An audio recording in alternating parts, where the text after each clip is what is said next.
ఇప్పుడు భారతదేశంలో డిబేట్ ఏంటంటే మేము రైతుల్ని రక్షణకే తీసుకున్నామని కేంద్ర ప్రభుత్వం అంటుంది. సరెండర్ అయిన ప్రతిపక్షాలు అంటున్నాయి. ఇప్పటికీ ఇంకొక నిజం ఏమిటంటే EU తోటి చేసుకున్న అగ్రిమెంట్ కానీ అమెరికా తోటి చేసుకున్న అగ్రిమెంట్ కానీ కంప్లీట్ టెక్స్ట్ ఇప్పటికీ వెబ్సైట్లో పెట్టలే. కంప్లీట్ టెక్స్ట్ పెట్టలే. ఇవన్నీ కొన్ని పాయింట్ల ఆధారంగా మనం డిబేట్ చేస్తున్నాం. మనకైతే ఇప్పుడు US ఇండియా అగ్రిమెంట్ అయితే ఒక 12 పేరాలలో మనకు అవైలబిలిటీ ఉంది. ఈ 12 పేరా చదివితే మనకు ఏదో వ్యవసాయ రంగానికి ఏదో నష్టం జరగబోతుంది అన్నటువంటిది మనకు స్ఫురిస్తుంది. రేపు టెక్స్ట్ మొత్తం ఎందుకు పెట్టట్లేదు? ఏమిటి ఆ సీక్రెట్? 140 కోట్ల మందితో చేసుకునే ఒప్పందాన్ని టెక్స్ట్ వెంటనే పెట్టాలి. అయితే జయశంకర్ ఏమంటుండంటే పీయూష్ గోయల్ కానీ 5-6 రోజుల్లో మేము కంప్లీట్గా 2 దేశాలు ముందుకు వస్తాం అని చెప్పేసి స్టేట్మెంట్ ఇచ్చాడు. అంటే ఇక్కడ పార్లమెంట్లో కానీ దేశాలలో గొడవ అయినాక సవరిస్తూ ఉన్నారు. నిన్న మొన్న ఈ వ్యవసాయానికి సంబంధించినటువంటి ఇది ఇంత అంటే ఇక్కడ పార్లమెంట్లో విమర్శ రాగానే అట్లా అందులో వెబ్సైట్లో కరెక్ట్ చేశాడు, తీసేశారు కొన్ని సెంటెన్సులు. అంటే దాని అర్థం ఏమిటి? దోబూసులు ఆడుతుంది. ఎక్కడ ఏదైనా గవర్నమెంట్ మీద విమర్శలు వస్తే అక్కడ సరి చేస్తూ వాక్యాలు మార్చేస్తున్నారు. కాబట్టి దీంట్లో ఇటువంటి అనుమానాలు ఇంకా కొనసాగుతూ ఉన్నాయి. కాబట్టి ఓపెన్ తోటి రావటం మంచిది. మన సార్వభౌమత్వం అనేది మనం నిలుపుకునే విధంగా ఉండాలి. గత 10 ఏళ్లుగా మన వాళ్ళు చాలా భ్రమలకు లోనయ్యారు అమెరికా తోటి. ఇక మనకు అమెరికానే మిత్రదేశం, మనకు చైనాకు వస్తే అమెరికా మన తరపునే వచ్చి యుద్ధం చేస్తుంది, లేదా అసలు మనకు నమ్మదగిన మిత్రుడు అమెరికానే అని భ్రమపడ్డారు. పాకిస్తాన్ తోటి వైరుధ్యం రాగానే మొన్న ఘర్షణ జరగగానే వాళ్ళు పాకిస్తాన్ పక్కన నిలబడ్డారు. పాకిస్తాన్ని మనం డిస్మాంటిల్ చేస్తామని వెంటనే యుద్ధాన్ని ఆపేశారు. యుద్ధం ఆపేసిన అనే ప్రకటన ట్రంపే యుద్ధం ఆగిపోయిందని ప్రకటన చేసిండు. ఇప్పుడు అగ్రిమెంట్ కూడా ట్రంపే ప్రకటన చేసిండు. మనలో ప్రమేయం లేకుండా మాకు ఇండియాకు అగ్రిమెంట్ అయ్యిందని చెప్పాడు. మరి ప్రధానమంత్రి సంతకం చేస్తున్నటువంటి విషయం ప్రజలకు పార్లమెంట్కి ఎవరికి తెలియదు. నిన్న సాయంత్రం చేశాడు, ఇవాళ ఉదయం అని ట్రంప్ ప్రకటన వచ్చింది. కాబట్టి ఇవన్నీ కూడా రాజకీయాల దృష్ట్యా కాకుండా మన దేశం శ్రేయస్కర దృష్ట్యా, మన వ్యవసాయ రంగం శ్రేయస్సు దృష్ట్యా వీటిని ఆలోచించి ఒక కన్క్లూజన్కి రావాల్సినటువంటి అవసరం ఉంది. అయితే సార్, మరి తాత్కాలిక ఫ్రేమ్వర్క్తోనే ఇంత చర్చ జరుగుతుంటే పూర్తి స్థాయి ఒప్పందం వస్తే భారత్ ఎంతవరకు కట్టుబడి ఉంటుందంటారు? ఇప్పుడు అందుకే ఇంటరిమ్ అగ్రిమెంట్ చేసుకున్నారు. మరి దీన్ని అమలు చేసేటువంటి క్రమంలో ఏవైనా మార్పులు చేర్పులు అవసరమైతే అవి చేసి మళ్ళీ ఫైనల్ అగ్రిమెంట్ అనౌన్స్ చేసే అవకాశం ఉంది. అయితే అన్ని అగ్రిమెంట్లు ఒకటే కాదు. ఇప్పుడు EU తోటి అగ్రిమెంట్ చేసుకున్నాం. చాలా వస్తువులకు వాళ్ళు 0 టారిఫ్, మనం కూడా 0 టారిఫే. అంటే ఇద్దరికి సమానత సూత్రమే వర్తించినట్టు కదా. అదే అమెరికాతో అగ్రిమెంటు వాళ్ళు ఎప్పుడైనా 18% వేస్తారు, మనం 0%కు ఇంపోర్ట్ టారిఫ్ని తగ్గించాలి. మనం 0కు తగ్గిస్తామని ఒప్పుకురు అని చెప్పేసి ట్రంప్ డిక్లేర్ చేస్తారు. మనం 0కు అమెరికన్ ఇంపోర్ట్స్ మీద 0కు తగ్గిస్తే మన ఒక్క వ్యవసాయ రంగమే కాదు, మన ఇండస్ట్రియల్ సెక్టర్, సర్వీస్ సెక్టర్ కూడా సర్వైవ్ కాదు. కాబట్టి ఖచ్చితంగా కొన్ని ప్రొటెక్షన్స్ ఉండాలి.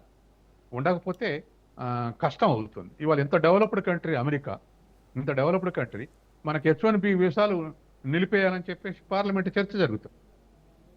అంటే లేబర్ పవర్ మొత్తం కూడా అమెరికా వచ్చేస్తున్నారు. అందుకని మనల్ని మనం ప్రొటెక్ట్ చేసుకోవాలి, మన ఉద్యోగాలు మనం ప్రొటెక్ట్ చేయాలి, మన ఉద్యోగాలు మన చదువుకున్న వాళ్ళకి ఇచ్చుకోవాలని స్టేట్మెంట్ వస్తున్నాయి రోజు ఒకటి. మరి అటువంటిప్పుడు మన మార్కెట్ని మనం రక్షించుకోవాలి, మన దగ్గర ఉత్పత్తుల్ని మనం రక్షించుకోవాలని మనం ఎందుకు అనుకోకూడదు? కాబట్టి ఇవన్నీ ఉన్నాయి. అయితే రాజకీయ విమర్శ దృష్ట్యా కాకుండా నాకు యాజ్ ఒక స్టూడెంట్గా నాకు వచ్చిన అంచనా ఏమిటంటే మనం అనుకున్నటువంటి $40 బిలియన్ విషయంలో మళ్ళీ యథావిధిగా పాత మార్కెట్ సంపాదించుకునే అవకాశం ఉంది. కొంచెం ఇంక్రీజ్ అయితే మార్జినల్ ఇంక్రీజ్ కావచ్చు. అది ఆ విధంగా బెనిఫిట్ జరుగుతుంది. అనార్గనైజ్డ్ సెక్టర్ కానీ, లేకపోతే వ్యవసాయ రంగం కానీ, పరిశ్రమ కానీ వీటన్నీ ఒత్తిడికి లోనయ్యే అవకాశం అయితే ఉంది. మరి ఒత్తిడికి లోను కాకుండా ఏం ప్రొటెక్షన్స్ పెట్టారు ఏమిటనేది ఎవరు ఫేవరబుల్గా వాళ్ళు మాట్లాడుతారు, ఎవరి తగ్గట్టు వాళ్ళు వ్యాసాలు రాస్తారు. కానీ అగ్రిమెంట్ బయట పెట్టాలి. అగ్రిమెంట్ కంప్లీట్ టెక్స్ట్ బయట పెడితే అప్పుడు మనం కామెంట్ చేయొచ్చు. ఇప్పుడు అన్ని ఎక్స్పెక్టేషన్సే. 50% ఎక్స్పెక్టేషన్స్, 50% ఇన్ఫర్మేషన్. ఓకే, అంటే రష్యా నుంచి ఇప్పుడు చౌకగా లభిస్తున్న చమురు కొనుగోలు తగ్గితే కనుక భారత్కు ఒక ఏటాకి సంబంధించి ఎంత భారం పడే అవకాశం ఉంది? మనకు ఇప్పుడు అమెరికా నుంచి తీసుకుంటుంది బ్యారెల్కు $4 ఎక్కువ అమెరికా నుంచి కొనేది. బ్యారెల్కు అంటే దరిదాపు బ్యారెల్ అంటే 120 లీటర్స్ అంటారు. ఒక పీప బ్యారెల్. దాని మీద $4 అంటే దరిదాపు $400 ఎక్స్ట్రా పెట్టి అమెరికా నుంచి ఇప్పుడు దిగుమతి చేసుకుంటున్నాం. తర్వాత ఈ టర్మ్స్ అండ్ కండిషన్స్ వచ్చిన కాంచి మనం రోజు రష్యా నుంచి గతంలో 3 మిలియన్ బ్యారెల్స్ దిగుమతి చేసుకునేది ఇప్పుడు దరిదాపు 1.5, 1.2 మధ్య నడుస్తుంది. అంటే తగ్గించుకున్నాం. కాబట్టి రేపు అసలే పని చేస్తాడని మనం మోడీ హామీ ఇచ్చిండని ట్రంప్ డిక్లేర్ చేశాడు. కాబట్టి ఈ వీటి మీద ప్రధానమంత్రి కాదు ఎవరైనా సైలెన్స్ పాటిస్తారు. కేంద్ర ప్రభుత్వం ఏది అక్కడ టెక్స్ట్ మారుస్తుంటే ఎందుకు మారుస్తారు, ఇదేమిటి సీక్రెట్ అనేది కానీ, లేకపోతే ఇలా వ్యవసాయ రంగం ఇట్లా డంప్ చేస్తారంటే డంప్ లేదా రక్షణ తీసుకునే ఎంత రక్షణ తీసుకున్నామని ఎందుకు ప్రకటించకూడదు? వ్యవసాయ ఉత్పత్తులకు ఇప్పుడు మనం అమెరికాకి ఎగనిస్ట్గా, యూరోప్కి ఎగనిస్ట్గా కూడా 30-32% టారిఫ్లు విధిస్తున్నాం మన వ్యవసాయ రక్షించుకోవటానికి గత 10 ఏళ్లుగా కూడా. ఇప్పుడు లేదు 30 కాదు 20 ఉండబోతుంది లేదా 30 ఉండబోతుంది, మేము తీసేయట్లేదని ఒక ప్రకటన ఎందుకు చేయరు? రక్షణ తీసుకుంటాం అంటారు.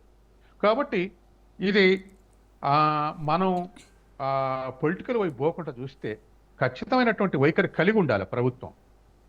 ఒత్తిడికి లోనై పొలిటికల్ వాళ్ళు ఇంకా చాలా అంటారు అనుకోండి, అవన్నీ మనం పట్టించుకోవాల్సిన పని. వాళ్ళ ప్రభుత్వం కానీ ప్రతిపక్షాలు కానీ చేసే కామెంట్స్ని పట్టించుకొని మనం అనలైజ్ చేస్తే సైంటిఫిక్ ఉండదు.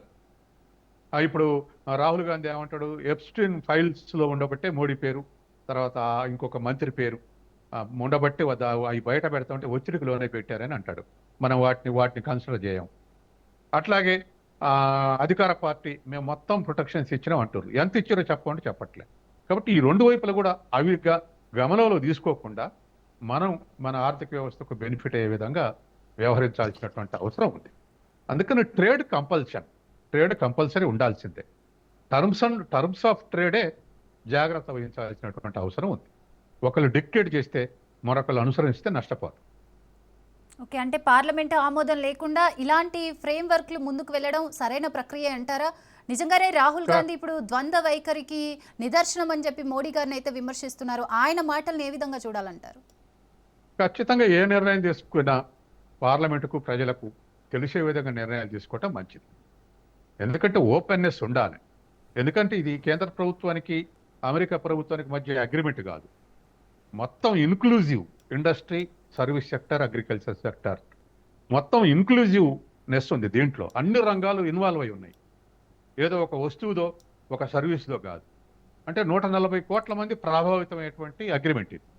కాబట్టి ఖచ్చితంగా దీని మీద డిబేట్ జరగాల్సిన అవసరం ఉంది. డిబేట్ జరిగిన తర్వాత పార్లమెంట్లో ఒక ఏకాభిప్రాయం వచ్చిన తర్వాత అప్పుడు అగ్రిమెంట్ పోవటం మంచిది. ఎందుకంటే మళ్ళీ యథావిధిగా రైతు సంఘాల ఆందోళన, రైతుల ఆందోళన, తర్వాత వ్యవసాయం. ఇప్పుడు ఒకసారి వ్యవసాయానికి ఒక లక్షణం ఉంది. ఒక రైతు కాడు కింద పడేసి ఎడ్ల బండి అమ్మితే మళ్ళీ కొనడు, మళ్ళీ వ్యవసాయం చేయడు. తను అట్లాగే భూమి కౌలుకి ఇచ్చుకోవటం, ఇంకోటి చేసుకుంటూ పోతాడు. ఇప్పటికే రోజుకు కొంతమంది వేలాది మంది వ్యవసాయం వదిలేసి ఇతర వృత్తుల్లోకి పోతున్నారు. ఇది ఇతర దేశాల్లో కూడా జరుగుతుంది. అమెరికాలో ఒకప్పుడు 60 లక్షల మంది రైతులు ఉండే, ఇప్పుడు 20 లక్షలకు తగ్గింది. ఎందుకంటే 50% సబ్సిడీస్ కూడా వాళ్ళు వ్యవసాయం చేయట్లే. దీనికి కారణం ఏంటంటే ఒకటి అకస్మాత్తుగా ధరలు పెరగటం ఫ్లక్చుయేషన్స్ ఉన్నాయి. తర్వాత ప్రకృతి మీద ఎంత ఆర్గనైజ్డ్ ఉన్నా ప్రకృతి మీద ఆధారపడటం ఎక్కువ ఉంది. తర్వాత అవుట్పుట్ అనేటువంటి దానికి ఒక లిమిటేషన్ ఉంది. ఆ ఇండస్ట్రీ లేక రోజు 12 గంటలు పనిచేసి ఎక్కువ ఉత్పత్తి చేసినట్టు ఇది మనం కష్టం చేస్తే ఉత్పత్తి పెరిగేది కాదు. కాబట్టి అనేక లిమిటేషన్స్ అగ్రికల్చర్కి ఉన్నాయి. వాటిని దాటి లాభాలు సంపాదించాలంటే కష్టం అవుతుంది. కాబట్టి రిచ్ ఫార్మర్స్, ల్యాండ్ లార్డ్సే మిగులుతారు తప్ప 2 ఎకరాలు ఎకరం ఉన్న వాళ్ళందరూ కౌలుకిచ్చి వాళ్ళ భూమినే కూలీలుగా మారారు. 2-3 ఎకరాలు ఉన్న వాళ్ళు గిట్టుబాటు కాక వాటిని పెద్ద రైతులకు కౌలుకిచ్చి వాళ్ళ భూముల మీదనే కూలికి వెళ్తున్నారు. రేపు కంపెనీ వ్యవసాయం వస్తుంది అంటే ఇటువంటి వాళ్ళన్నీ 500 ఎకరాలు తీసుకొని కంపెనీ వ్యవసాయం చేస్తే వీళ్ళందరూ కూలి చేయాలి వాళ్ళ భూముల్లోనే. కాబట్టి దీన్ని రివర్స్ టెనెన్సీ అంటారు. ఒకప్పుడు టెనెన్సీ అంటే భూమి లేని వాళ్ళు ఉన్న వాళ్ళ భూమి తీసుకొని కౌలు చేసేది. ఇప్పుడు లేని వాళ్ళ భూములే ఉన్న వాళ్ళు రివర్స్లో తీసుకొని కౌలు చేస్తున్నారు. ఈ పరిస్థితి ఎదురవుతుంది. అందుకని రేపు కార్పొరేట్ అగ్రికల్చర్ ఇంకా ఊపందుకుంటే రైతులందరూ కూడా కార్పొరేట్ కంపెనీకి ఇచ్చి ఇంట్లో కూర్చునే పరిస్థితి లేదా కూలి చేసే పరిస్థితి వస్తుంది. చిన్న వ్యవసాయం చేస్తే గిట్టుబాటు కాదు, పెద్ద వ్యవసాయం వాళ్ళు చేయలేరు. కాబట్టి పెద్ద వ్యవసాయం చేసే వాళ్ళకు కౌలుకిస్తారు.